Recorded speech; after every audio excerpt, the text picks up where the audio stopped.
Hello everyone, welcome to Sleepy classes.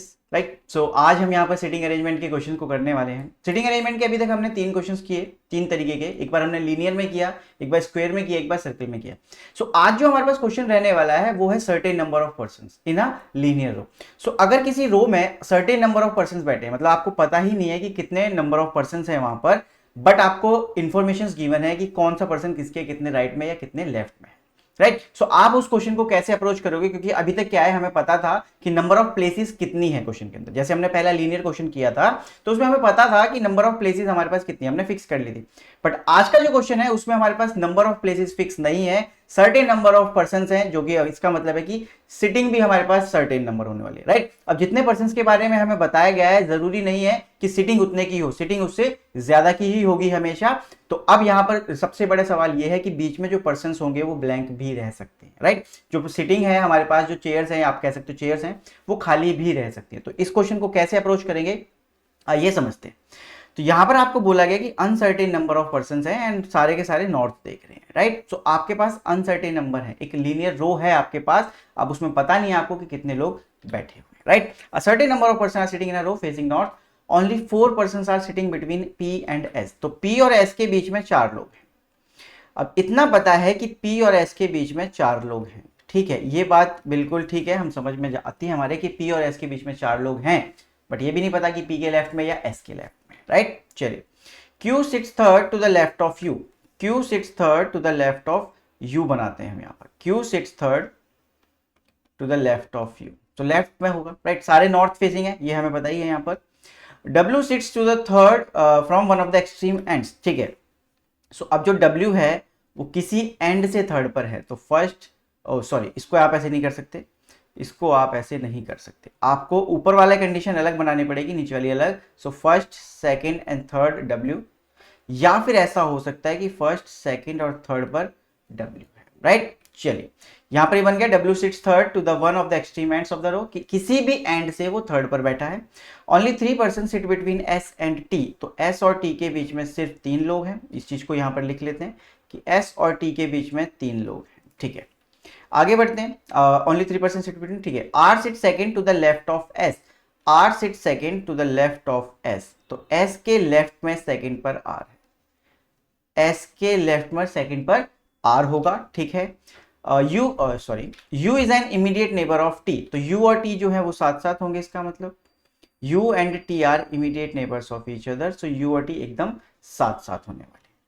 More than 14 person are sitting in a row, only 2 person sits left of P, तो P के left में सिर्फ 2 लोग हैं, और यहां पर हमारे पास क्या है, 14 sitting in a row, so more than 14 है, तो 14 तो ठीक है। P के लेफ्ट में सिर्फ 2 लोग हैं, इसका मतलब ये वाली बात तो गलत हो जाएगी। राइट, देखो, क्योंकि अगर हमें बोला मोर देन 14%, ठीक है, वो लास्ट में हमें पता चलेगा कि कितने पर्सन बन रहे हैं। Only 2 person sits left of P, तो P के लेफ्ट में सिर्फ 2 पर्सन है, इसका मतलब यहां पर क्लियर है कि अगर हम यहां पर P के लेफ्ट में सिर्फ 2 को बना सकते हैं तो ये वाली बात नहीं बन सकती, क्योंकि देखो फर्स्ट, सेकंड एंड थर्ड यहां पर P होना चाहिए, बट यहां पर नहीं हो पाएगा। तो फर्स्ट, सेकंड एंड थर्ड पर यहां पर क्या हो जाएगा, P हो जाएगा। तो ये यहां पर हमारे पास P मिल जाता है, तो ऊपर वाली कंडीशन ऑटोमेटिकली गलत हो जाएगी, क्योंकि वहां पर P हम बना नहीं पा रहे हैं। राइट, चलिए नेक्स्ट लाइन क्या लिखी है, W sits immediate right of U, तो W जो है वो इमीडिएट राइट ऑफ U है। अब W अगर इमीडिएट राइट ऑफ U है तो इट मींस कि U यहां पर होगा। राइट, अब मेरे पास U यहां पर हो चुका है, तो अब मेरे पास जो भी कंडीशंस बची हैं हम उनको बनाते हैं और देखते हैं कि हमारी अरेंजमेंट किस तरीके से जा रही है। राइट, सो देखो, U यहां पर है, U के बिल्कुल इमीडिएट साइड में, मतलब उसके साथ में T है, तो यहां पर तो T नहीं आ सकता, तो इसका मतलब है कि T यहां पर आएगा आपका। राइट, यहां पर T आएगा, यहां पर लिख लेते हैं एक बार, मोर देन 14 पर्सन चाहिए हमें, क्योंकि ऐसा बताया गया है। राइट, अब U के लेफ्ट में थर्ड पर Q है, तो फर्स्ट, सेकंड, थर्ड पर Q आ गया। राइट, सो फर्स्ट, सेकंड, थर्ड पर Q आ गया, हमारी ये वाली कंडीशन कंप्लीट है, हम इसे यहाँ पे कट कर लेते हैं। आगे बढ़ते हैं, यहाँ पे हमें बताया गया कि P और S के बीच में 4 लोग हैं, तो P और S के बीच में अगर 4 लोग हैं तो देखो 1 2 3 4 और यहाँ पर S। राइट, अब यहाँ पर देखो S ऐसा भी हो सकता है कि ये भी इंक्लूड हो, P और S के बीच में Q भी इंक्लूड हो, तो अभी पता नहीं है 100% कि S यहीं पर है या आगे। राइट, बट आगे चल के देखते हैं। S के लेफ्ट में सेकंड पर है R, तो एक छोड़ा यहाँ पर R आ सकता है। ठीक है, S और T के बीच में 3 लोगों का गैप है, तो 1 2 3 T यहां भी बन सकता है, और बट T तो यहां पर है। राइट, सो 1 2, तो यहां पर तीसरा पर्सन ये बनेगा। राइट। सो अब ये कितना हो गया, टी हमारा यहाँ पर बन गया, राइट।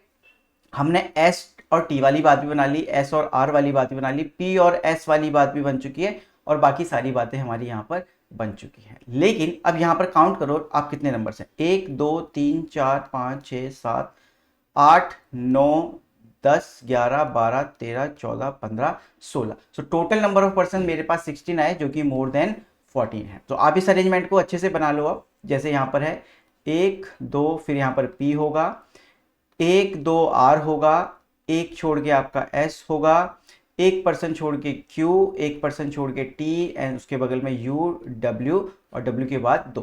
तो ये हमारा क्या है, यहाँ पर फाइनल अरेंजमेंट है, राइट। अब ये हमारा क्या है, फाइनल अरेंजमेंट है। अब इसके बेसिस पर जो भी क्वेश्चन हमसे पूछे जाएंगे हम उनके आंसर्स करने वाले हैं, राइट। अब यहाँ पर आप देखो कि ये प्लेसेस जो हैं जैसे खाली पड़ी हैं, राइट, तो ये वाली प्लेसेस पहले वाले अगर हम क्वेश्चंस को ध्यान में रखें तो वहां पे कोई भी जगह खाली नहीं थी, बट अब इस क्वेश्चन में क्या है कि ये जगह क्या है, खाली रह सकती है। तो इसलिए इसमें थोड़ी सी दिक्कत आ सकती है कि खाली क्यों रह रही है। सो खाली रह सकती है, आपको उसमें कोई घबराने की जरूरत नहीं है, ठीक है। चलिए, सो इसके बेसिस पर क्वेश्चन देखते हैं। ये हमारा फाइनल अरेंजमेंट बन चुका है।